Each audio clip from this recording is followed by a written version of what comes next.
I want to talk about CVs today. There's three main actors in my mind. There's the candidate, there's the employer, and there's a third actor. And I'll mention who that third actor is a bit later on in this video. But what I want to talk about firstly is the candidate. The candidate is using the CV to represent himself or herself.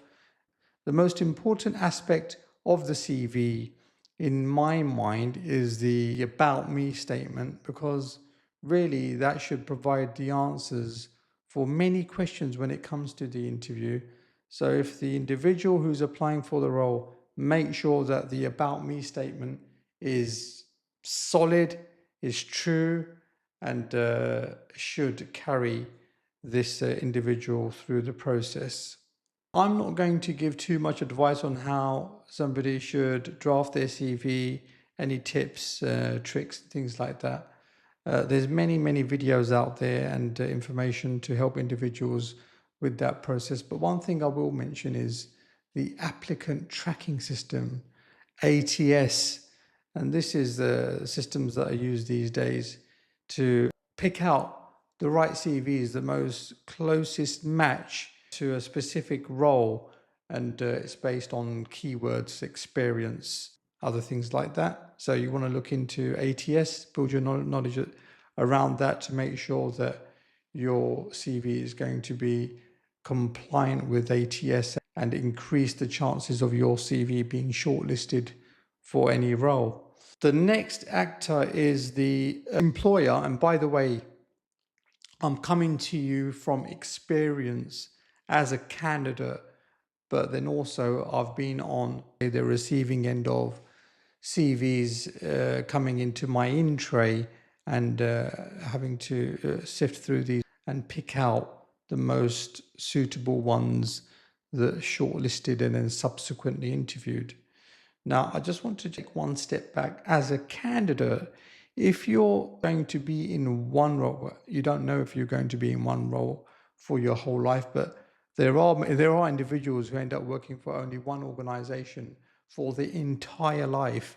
And in that case, they only need one CV, and that will be the end of that. But if you're someone like me who wasn't afraid of changing roles and in order to broaden the experience and broaden the exposure, then you'll be updating your CV, drafting your CV for every next role that you go for. Okay, so going back to the employer now, which is the second actor. This is the party that's going to be looking at the CV, and I can tell you from experience the things that I looked for. So in 2023 and 2024, and we have to remember that these videos that are, including this one, that are being published on the internet are likely to be viewed sometime in the future when the things that are being said here are going to be going down as history and irrelevant at that time. But this is one of the beauties about creating content. People at a later stage will be able to understand what was going on in 2023, 2024 when I talk about it. So in 2023 and 2024, the things that I was looking at for network security type positions and other technical positions was exposure to the cloud, any experience with Python and automation, and also the understanding of legacy on-prem environments, okay? Also, somebody who had a vision in terms of what could be happening in the future when it comes to technology. The other thing I would look at in a CV is the overall experience of an individual, and I'd go back to the very first role that the candidate embarked upon in their journey until now and work out whether they've got 5 years experience, 15, 10, whatever, 20 years experience. That would give me like an understanding of what this candidate is all about and what they're likely to know and maybe what they don't know. The third thing that I'd look for is what type of projects they've worked on and what organizations they've worked for. And lastly, I would look at their accreditations and also their academic position, whether they had a computer science degree or anything like that. Once the individual is interviewed, if they check out at interview, in other words, if they perform well in interview, better than others, and they're shortlisted and subsequently selected, then the likelihood of that applicant being screened these days is quite high. And basically the bodies or the parties that provide that service of screening and background checks, that's the validation and verification to make sure the individual doesn't have a criminal record, comes from a financially sound background, there's no other anomalies, they haven't lied on their CV.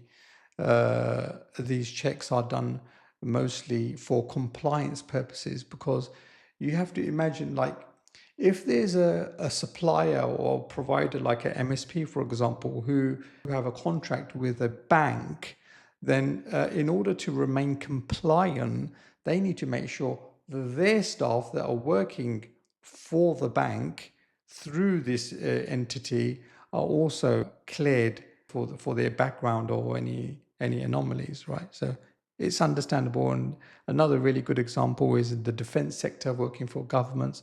If you've got somebody with a very, let's say, questionable past, and they're going for a defense role, then there needs to be some verification, validation to ensure that this individual doesn't carry any bad records with them, and so there's no risk. So that's understandable. In the last 10 or 15 years, whatever role I've taken on, there's been some kind of background check. So the most important thing to make sure these days is that your CV correctly aligned in full with your actual history, okay? Your employment history, your academic qualifications, your let's say your IT certifications, and if they're not, then you need to be very clear about that from the outset.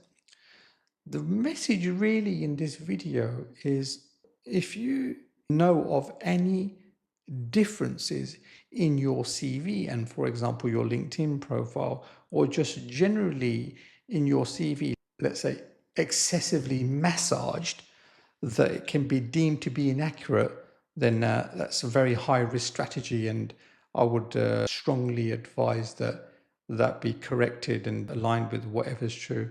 And basically, when you put something down on a CV that's true, when you come to talk about it, it will come out with more confidence and more naturally, and you'll sound more convincing. If you lie on your CV, then when you're presenting that and talking about that, either face to face or over a video call, then you're more likely going to be found out. It's really a no-brainer that you should make every effort to ensure that the information supplied and put down in your CV is completely accurate.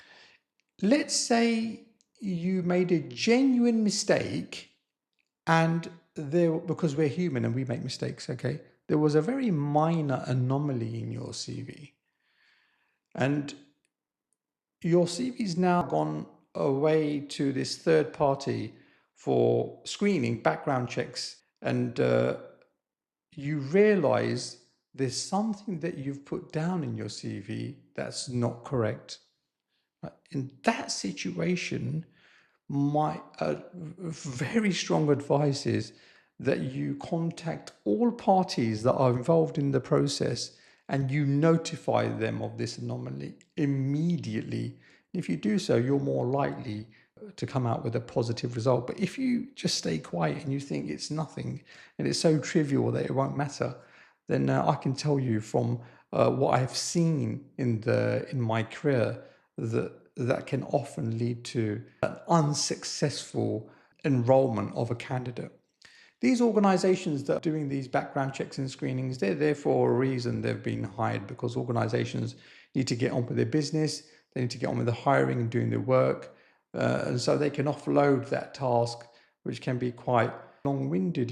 There's a lot of toing and froing, making sure that all the information is correct, and checks with previous employers, making sure your IT certifications are all up to date, making sure the degree that you've stated is an actual degree that you've actually gone to university and earned, and so that can take some time.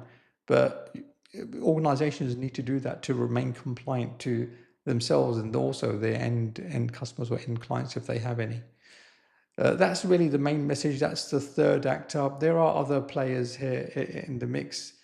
Recruiters who do the search and select, they obviously nowadays benefit from using the applicant tracking system known as the ATS system. And so you should look into ATS, make sure your CV is ATS compliant, has got a higher chance of being shortlisted, picked out, selected, so that you can be put forward for a role and then progress in your careers. My channel is not about, giving you advice on how you should draft your CV. There's so much information available out there, and you can obviously go away and look at what you should do about your CV. But I just wanted to really highlight this third actor, because people sometimes don't think about this. And these organizations that are doing these background checks, I mean, if they had a zero positive record, in other words, every single candidate that was coming through was passing, then they wouldn't be needed. They get measured on how many they catch out, right? And then report back to the organization and say, hey, wait a minute, look, we can tell you about this. And then the organization can make a decision on whether they want to go ahead and hire this candidate or not. So it's big business and they're there for a reason. I won't name the ones that I've gone through and been checked out, because there's quite a few players that are not in the business of promoting any specific business at the moment. Needless to say that it's there for a reason. So please, once again, take note of this, share and subscribe as always. Take care until next time, and goodbye.